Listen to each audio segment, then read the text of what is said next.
Hola, muy buen día. Bienvenidos a Capilla Calvario, Iglesia del Camino, al domingo del estudio bíblico. Hoy estamos estudiando Marcos capítulo 12, del versículo 35 hasta el final del capítulo. Así que sean bienvenidos mientras buscan en sus Biblias precisamente esa parte de la Escritura. Pues les agradezco su compañía, a los que tienen por costumbre acompañarnos. Bienvenidos de nuevo, y ustedes que se encuentren con este en vivo o este video, ojalá que nos acompañen hasta el final del estudio. Hoy es primer domingo del mes de mayo, y como tenemos acostumbrado nosotros, tenemos comunión los primeros domingos del mes. Así que si usted va a su iglesia y se reúne con los compañeros, tienen sus respectivos comuniones en la cena, celebrando la cena del Señor, pues es muy bien. Y si usted no tiene oportunidad de ir a la iglesia por alguna razón y quiere acompañarnos en nuestra comunión, pues se acercaría a un vasito de agua, un vasito de jugo y un pedazo de galletita, de la que sea, para acompañarnos a nosotros al final de este estudio, tener nuestra comunión, la cena del Señor, y acompañarnos y tomarlas juntos, aunque sea a la distancia. Y agradeciéndoles de nuevo, también les quiero avisar que este mismo estudio estará disponible en la plataforma de YouTube, para si nos quieren apoyar ahí también de esa manera, y ojalá nos apoyen. Y gracias por sus oraciones, que nos levanten cuando están ustedes orando al Señor, ya sea en grupo o individualmente, que nos levanten en sus oraciones al Señor en este ministerio aquí en Pajacuarán, Michoacán. Y de antemano les agradecemos mucho eso. Y sin más, vamos a pasar a nuestro estudio de hoy. Capítulo 12 de Marcos, del versículo 35 hasta el 44, dice la palabra del Señor. Enseñando Jesús en el templo, decía: ¿cómo dicen los escribas que el Cristo es hijo de David? Porque él mismo David dijo por el Espíritu Santo: dijo el Señor a mi Señor, siéntate a mi diestra, hasta que ponga a tus enemigos por estrado de tus pies. David mismo le llama Señor. ¿Cómo pues es su hijo? Y gran multitud del pueblo le oía de buena gana. Y les decía en su doctrina: guardaos de los escribas, que gustan de andar con largas ropas y aman las salutaciones en las plazas, y las primeras sillas en las sinagogas, y los primeros asientos en las cenas, que devoran las casas de las viudas, y por pretexto hacen largas oraciones. Estos recibirán mayor condenación. Estando Jesús sentado delante del arca de la ofrenda, miraba cómo el pueblo echaba el dinero en el arca, y muchos ricos echaban mucho. Y vino una viuda pobre y echó 2 blancas, o sea, un cuadrante. Entonces, llamando a sus discípulos, les dijo: de cierto os digo que esta viuda pobre echó más que todos los que han echado en el arca, porque todos han echado de lo que les sobra, pero esta de su pobreza echó todo lo que tenía, todo su sustento. Señor, le damos gracias, Padre, por su palabra, por tener el privilegio de venir a estudiarla este día, Señor. Como siempre pedimos que nos unja con su presencia, que su Espíritu Santo nos llene del entendimiento que necesitamos para comprender su palabra, Señor. Hágala manifiesta a nosotros, Señor, y que podamos entenderla y recibirla y atesorarla, Señor. Gracias por su palabra, nuevamente gracias por su presencia, Señor. Tome control de este estudio, Señor. Enséñanos, edifíquenos, guíenos, Señor. Se lo pedimos y le damos gracias en el precioso nombre de Jesucristo nuestro Señor. Amén. Como ya veníamos viendo en esta parte, y les vuelvo a recordar que en estos estudios estamos viendo el Señor va directamente a Monte Calvario. Y va en esa manera, como vimos las veces pasadas, cómo venían los fariseos y los saduceos a preguntarle y tratar de tropezar a nuestro Señor. Pero Él siendo Dios, ¿cómo lo podían tropezar estos simples humanos, llenos de orgullo y llenos de odio también? Y el Señor, viniendo aquí, está ahora en este versículo 35 de Marcos 12, dice, enseñando Jesús en el templo, decía, ¿cómo dicen los escribas que el Cristo es hijo de David? En el templo no se refiere aquí que Jesús entraba hasta el santuario, porque ahí solamente los sacerdotes se les permitía ministrar. En las escrituras del templo vemos que se compone de pórticos. Ya hemos visto eso antes. Había pórticos o cortes, como ya hemos estudiado en otras veces. Y ahí es donde se reúne, por ejemplo, había el pórtico donde se reúnen las mujeres, otros para los hombres. Y por cierto, también el santuario donde se reunían los sacerdotes. Y había también hasta para un pórtico para los gentiles, o sea, para los no judíos, pero que creían en Dios. En el santuario donde entraban los sacerdotes, en el griego se llama naos. Y el resto del templo se dice en griego hieron, con H. Hieron, ese es el griego. Así que estando Jesús en uno de los cortes, o quizás ahí en la corte del templo, ahora es él quien se enfoca en una pregunta que nunca le hicieron a él. Y es la pregunta más importante de todas. ¿Quién es el Mesías? ¿Cómo dicen los escribas? Dice Jesús que el Cristo es hijo de David. O sea que está reconociendo que los escribas son los maestros de la ley. Y él está diciendo, los mismos escribas dicen eso. Y estas preguntas por lejos la más importante pregunta que le hace a sus enemigos. Y que sus mismos enemigos le hicieron a él y nunca se la hicieron. Porque eso es muy importantísima esta pregunta, aún en estos tiempos. ¿Quién es el Cristo? Porque si nosotros estamos equivocados acerca de Jesucristo, entonces estamos equivocados acerca de la salvación. Muy claramente él, en sus propias palabras, Jesús dijo en Juan 3:16. La vez pasada les dije que Juan 3:16 es el versículo más famoso del mundo. Pero no nos quedamos solamente en el versículo 16 del capítulo 3 de Juan, sino leamos hasta el 21 y se lo leo rápidamente. Dice, porque de tal manera amó Dios al mundo, que ha dado a su Hijo unigénito, para que todo aquel que en él cree no se pierda, mas tenga vida eterna. Vemos ahí y sigamos viendo y sigue el mismo patrón. Esta es la vez pasada les dije que es lo más maravilloso, que cuando verdaderamente lo entendemos en el Espíritu, se abre nuestra mente y nuestro corazón y nuestro entendimiento de lo que hizo el Señor por nosotros. Y solamente si nos quedamos allí está bien, pero sigue. El versículo 17 de aquí de Juan 3 dice, porque no envió Dios a su Hijo al mundo para condenar al mundo, sino para que el mundo sea salvo por Él. Y ahí enfatizamos en Él, nadie más. El versículo 18 dice, el que en él cree no es condenado, pero el que no cree ya ha sido condenado, porque no ha creído en el nombre del unigénito Hijo de Dios. Y esta es la condenación, continuando en los versículos hasta el 21, que la luz vino al mundo y los hombres amaron más las tinieblas que la luz, porque sus obras eran malas. Porque todo aquel que hace lo malo aborrece la luz y no viene a la luz, para que sus obras no sean reprendidas. Mas el que practica la verdad viene a la luz, para que sea manifiesto que sus obras son hechas en Dios. Y eso es ahí entendiendo quién es Jesús para nosotros. ¿Quién es Jesús? Jesús es el único unigénito de Dios. Y Él murió por nosotros en la cruz. Él ha dado su Hijo. Dios dio a su Hijo unigénito para que pudiéramos ser salvos nosotros.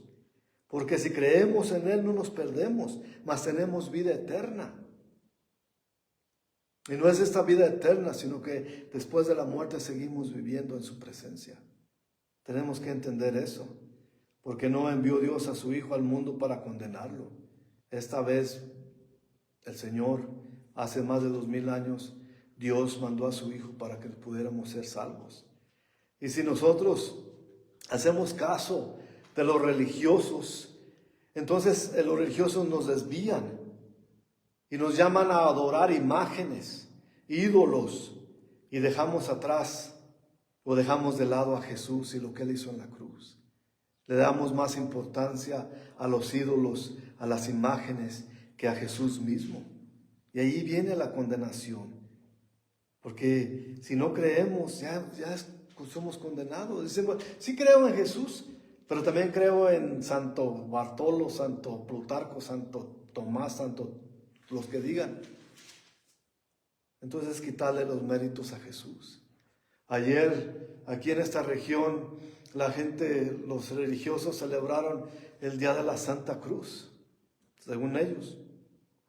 La adornan con flores, la tiran a cohetes o a juegos pirotécnicos en celebración. La ponen, las pintan de todo eso. Pero se olvidan de quién adornó esa cruz, que fue Jesús. La adornó con su sangre. La cruz era símbolo de muerte, de condenación a muerte. Y celebran la cruz y a Jesús lo dejan de lado. Que eso es lo que hace la religión. Te aparta de nuestro Señor Jesús. Por eso nosotros nunca vamos a decir que nosotros somos religiosos, ni que tenemos una religión. Creemos en Jesús, en que Dios mandó a su único unigénito Hijo para morir por nosotros en la cruz. Y vemos cómo es la insanidad de la religión, que celebran todo menos a Jesús. Celebran a cada santo, tiene su día en lo que es la religión, pero a Jesús no le dan nada. Aún en Semana Santa celebran todo. Celebran a Judas, celebran a Barrabás, pero al Señor lo dejan de lado. Eso es lo que hace la religión. Te aparta del Dios, te aparta de Jesús. Y tenemos que entender eso. Eso es lo que está hablando. ¿Quién es Jesús para ti? Como dice la Escritura, que aún David, de donde descendió Jesús, como decían las Escrituras y las profecías, como David mismo le llama mi Señor. Y tenemos que ver esto. Aquí, como dice el Señor, porque continúa el Señor hablando en el versículo 36 y 37 de Marcos 12. Porque el mismo David dijo por el Espíritu Santo, dijo el Señor a mi Señor, siéntate a mi diestra, hasta que ponga tus enemigos por estrado de tus pies. Y dice el 37, David mismo le llama Señor. ¿Cómo pues es su hijo? Y la gran multitud del pueblo le oía de buena manera. Vemos aquí que dice, David movido por el Espíritu Santo. Y dijo estas cosas y afirmó, haciendo esto, diciendo esto, el Señor aclara que Jesús y su doctrina de inspiración es lo que enseña. Por ejemplo, Pablo dijo en 2 de Timoteo, capítulo 3, versículo 16, toda la Escritura es inspirada por Dios y útil para enseñar, para redarguir, para corregir y para instruir en justicia. Entendamos eso también. Como dijo David, ¿por qué dijo eso? Porque estaba movido por el Espíritu Santo. Y en 2 de Pedro también dice, en el capítulo 1, versículo 21, porque nunca la profecía fue dada por voluntad humana, sino que los santos hombres de Dios hablaron siendo inspirados por el Espíritu Santo. Eso es por inspiración del Espíritu Santo. David lo dijo porque él estaba inspirado por el Espíritu Santo. Ese es el argumento de nuestro Señor Jesús acerca del Mesías, siendo Señor y al mismo tiempo siendo hijo, muestra que el Mesías es descendiente de David, porque eso dicen las profecías. Pero siendo hijo de David es superior a él. De hecho es su Señor. Él es hombre y él es Dios. ¿Cómo podemos nosotros venir y traer nuestra mente alrededor de todo eso?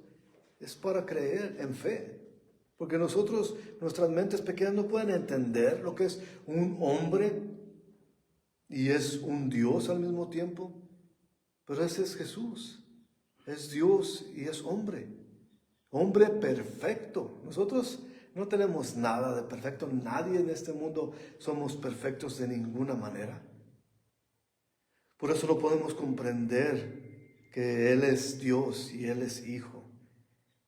El Hijo de Dios y el Hijo de David, porque desciende del linaje de David.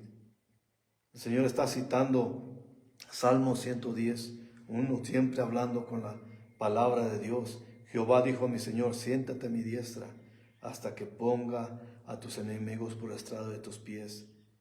Así que ese es el dominio de Dios aún sobre David y por manera de su Espíritu Santo. Y le dice que expliquen cómo él, el hijo de David, al mismo tiempo puede ser Señor de David. Esa es la pregunta de nuestro Señor.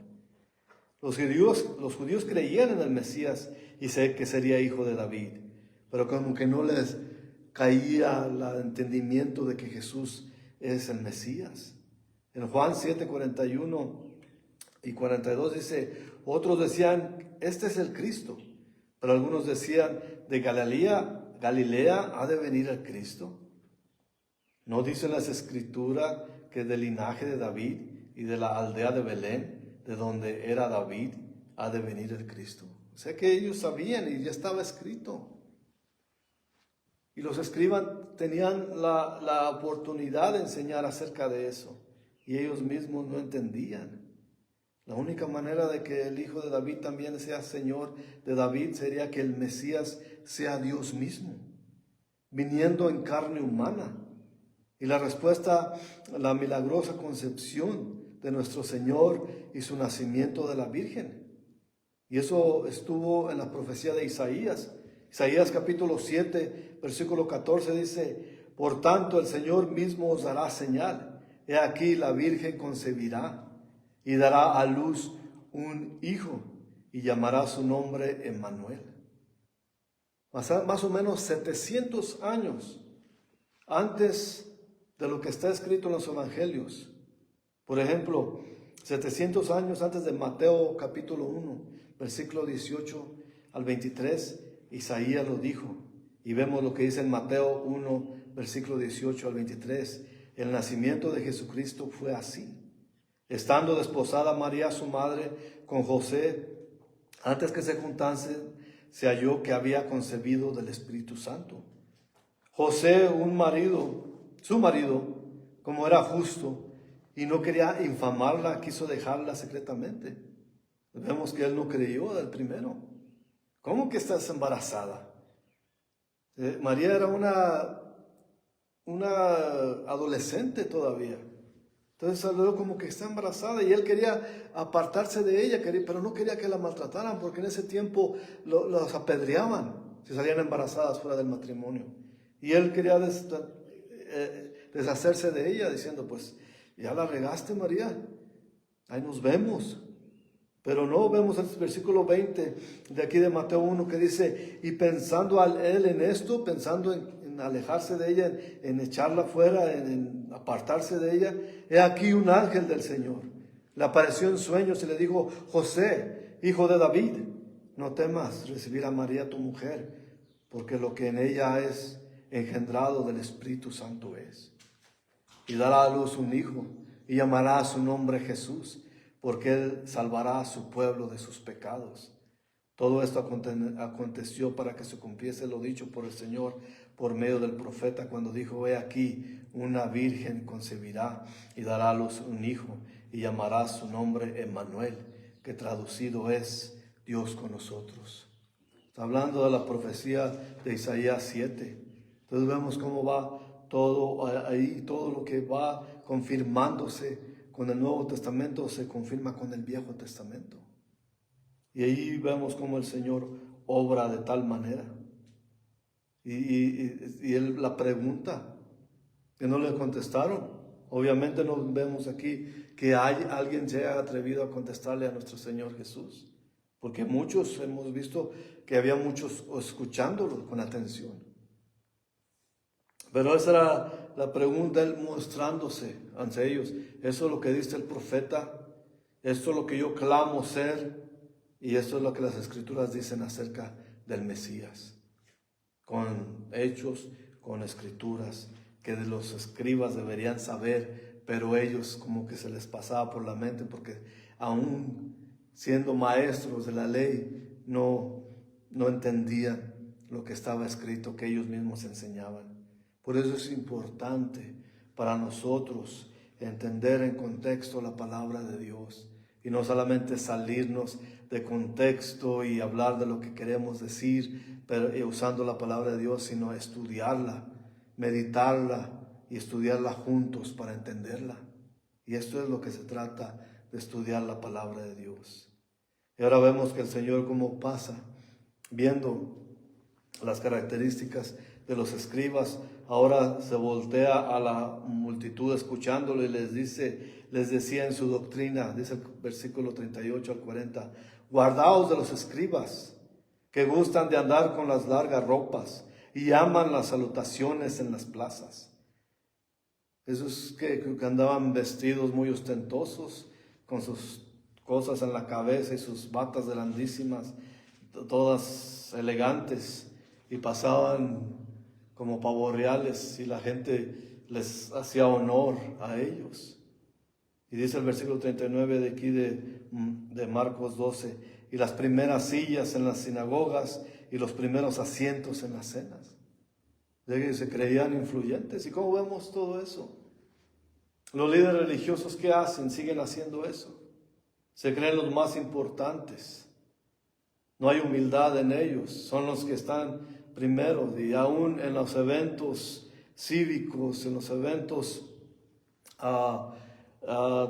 que son totalmente cívicos del gobierno, también son invitados y invitados de honor, por cierto. Y se sientan en las mejores, en las primeras sillas, siendo los más ostentosos y importantes. Los primeros asientos en las cenas, dice. Y no nomás en los religiosos, vemos eso también en muchos cristianos, que se creen los pastores, los más importantes, y quieren el mejor lugar. Quieren que todos los admiren, y quieren que todos les muestren alabanza y respeto. Y lo hacen de esa manera. Y también, no solamente los católicos o los religiosos hacen esto, que voy a leer enseguida, pero también muchos diría yo, pastores cristianos que devoran las casas de las viudas y por pretexto hacen largas oraciones. Eso recibirán mayor condenación. Esto es lo que dice la palabra de Dios, y no quisiera ser ellos cuando estén en la presencia de Dios, respondiendo por sus acciones.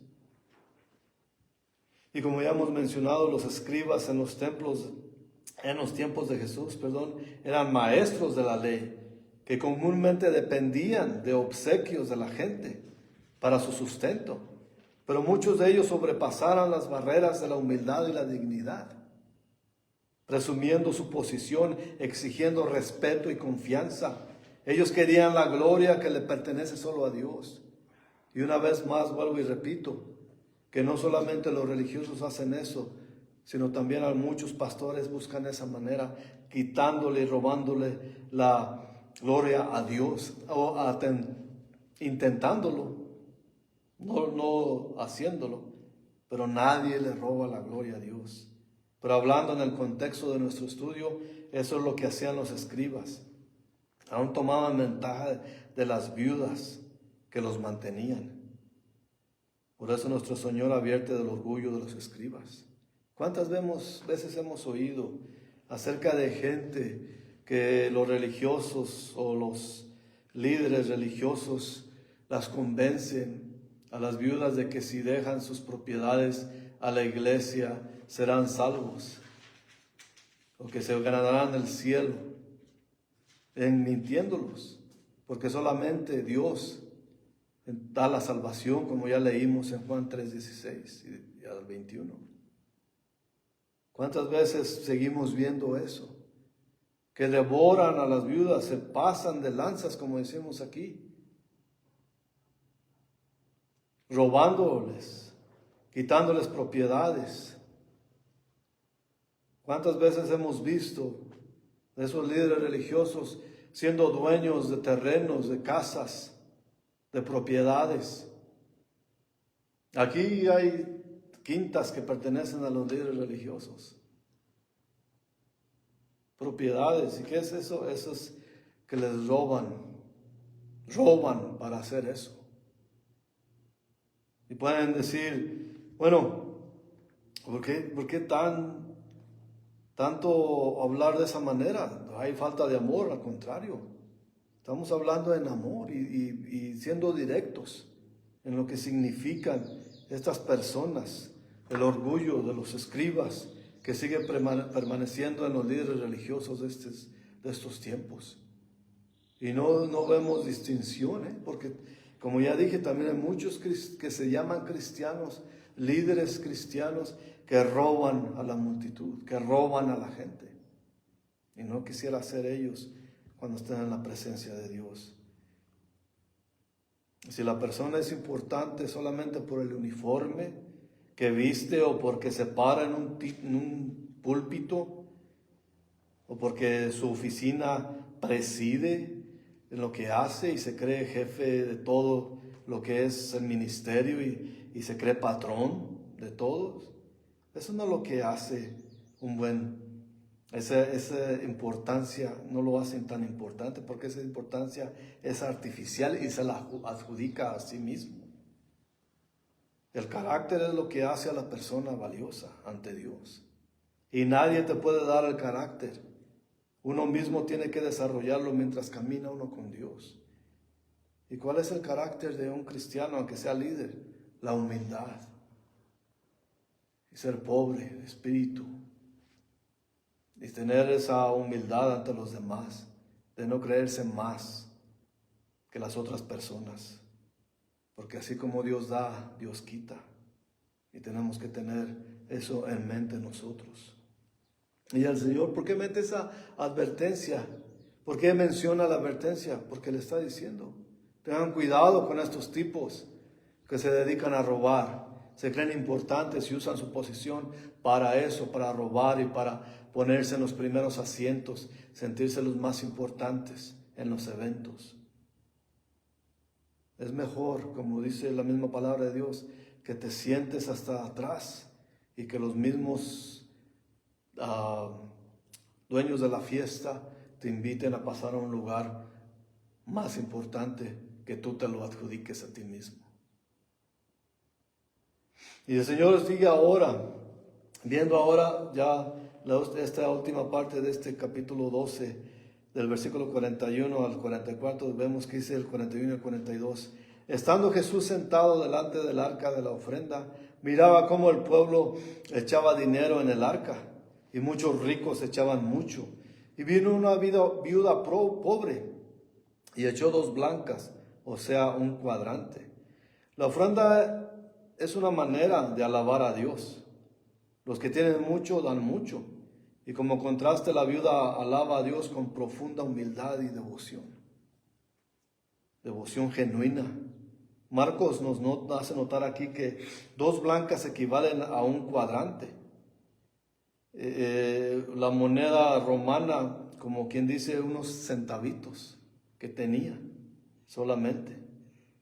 Y dice el versículo 43 y 44, entonces llamando a sus discípulos, les dijo, de cierto os digo, que esta viuda pobre echó más que todos los que han echado en el arca, porque todos han echado de lo que les sobra, pero esta de su pobreza echó todo lo que tenía, todo su sustento. Como quien dice, todo lo que tenía, y dejó que Dios le proveyera. La comparación de Jesús de los porcentajes distribuidos por los ricos y los pobres nos hace recordar que Dios no mide por la cantidad que damos, pero más bien cuando tenemos, cuánto retenemos, cuánto damos y cuánto retenemos. Aquellos con más ingresos tienen la obligación de dar más de su porcentaje para la obra de Dios. Y notemos que nosotros nunca hablamos acerca de las donaciones, pero cada vez que leemos que salen las escrituras. Había en ese tiempo en el templo que estaba cerca del del pórtico de las mujeres, por cierto, había 13 baúles en forma de trompetas, según dicen los historiadores, alrededor de la corte de las mujeres, y allí pasaba la gente a dejar sus ofrendas. Los ricos hacían todo un teatro al dar. Y vemos en Mateo 6 cómo Jesús habla de eso. Mateo 6, capítulo 6, versículo 1 al 4 dice: guardaos de hacer vuestra justicia delante de los hombres, para ser vistos de ellos. De otra manera no tendréis recompensa de vuestro Padre que está en los cielos. Cuando pues des limosna, no hagas tocar trompeta delante de ti, como hacen los hipócritas en las sinagogas y en las calles, para ser alabados por los hombres. De cierto os digo que ya tienen su recompensa. Mas cuando tú des limosna, no sepa tu izquierda de lo que hace tu derecha, para que sea tu limosna un secreto, y tu Padre que está que ve en el secreto te recompensará en público. Y esto es lo que dice el Señor acerca de dar. Que lo demos sin hacer tanto alarde. Muchas veces hasta ya se forman las redes sociales como muchos dan y ayudan a la gente para obtener los mentados likes y los mentadas vistas. Pero eso es lo que van a ganar, el reconocimiento de la gente. Dios lo reconoce cuando lo hace en secreto. Por eso Jesús rechaza esa manera de dar. Una vez más, no es la porción, pero es la proporción lo que es importante. Los ricos dan de la abundancia, pero la pobre viuda dio de todo lo que tenía.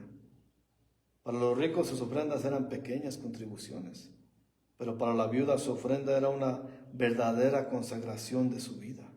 El dar con orgullo y presunción es pecado que debemos evitar nosotros.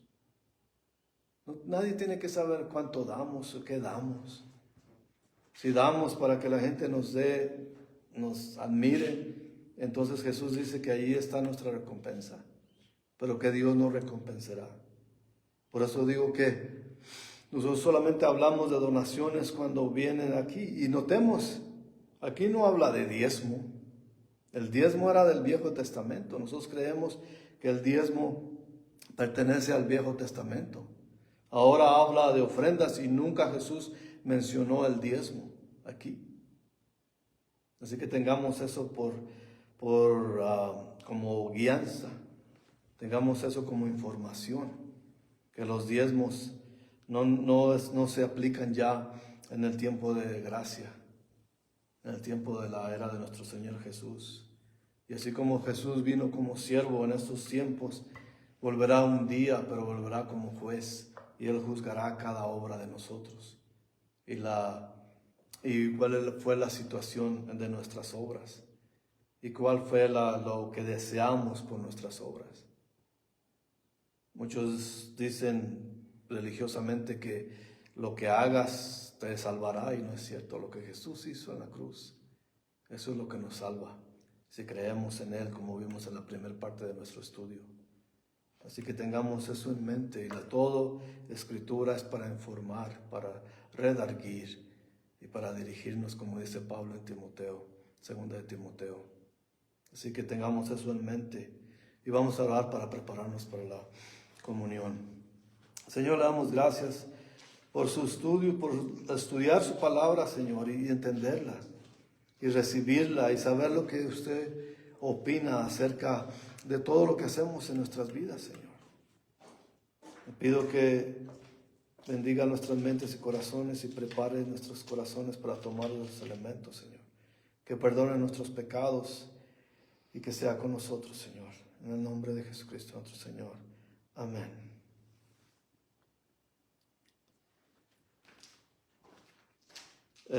Cuando sabemos cómo el Señor Jesús, antes de morir precisamente en esa alcoba alta donde estaba con sus discípulos, les dijo que estaba partiendo el pan. Pero antes de seguir, les quisiera decir que ustedes que pudieron o que tienen la oportunidad de tomar comunión con nosotros, esto no es para todos. Esto es una celebración para los cristianos que creemos en Jesús, nuestro Señor. Porque como dice Pablo, que el tomar la comunión con pecado es peor que no tomarla siquiera. Así que si alguien de usted, o no aquí, pero si va a su reunión, en su congregación, y toma los elementos estando en pecado, es una afrenta en contra de Dios. Y hablo porque todos pecamos y fallamos, pero estoy hablando de un pecado voluntario que es permanente. No es bueno tomar los elementos estando en pecado y si uno piensa arrepentirse. Pero es bueno arrepentirse de nuestros pecados y venir a la mesa del Señor y tomar la comunión. Y habiendo dicho eso, es lo que celebramos nosotros, de que Jesús, estando en esa alcoba alta con sus discípulos, todavía estaba Judas en esa alcoba, y él levantó el pan y lo partió y lo dio a sus discípulos, diciendo: este es mi cuerpo, que será entregado por todos ustedes. Y el Señor había dicho: alguno de ustedes me va a entregar. Y todos estaban diciendo: ¿seré yo, Señor? ¿Seré yo? Porque todos estaban confundidos. Pero al momento que Judas metió la sopa, el pan a la sopa, igual al mismo tiempo que el Señor le dijo: ve y haz lo que tienes que hacer. Pero él se refería a que no era el cuerpo en sí. Se refería a que su cuerpo sería maltratado, sería azotado, sería desangrado, sería escupido y humillado para el perdón de los pecados. Así que tomamos parte. Un poquito después de esto ya se había ido Judas.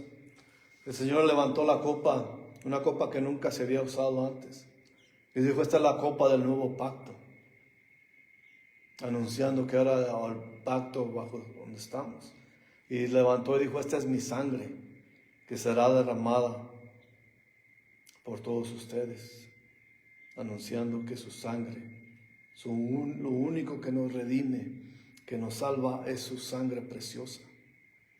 La sangre que quedó manchada en la cruz, porque Él adornó la cruz con su sangre. Y por eso tomamos parte todos juntos.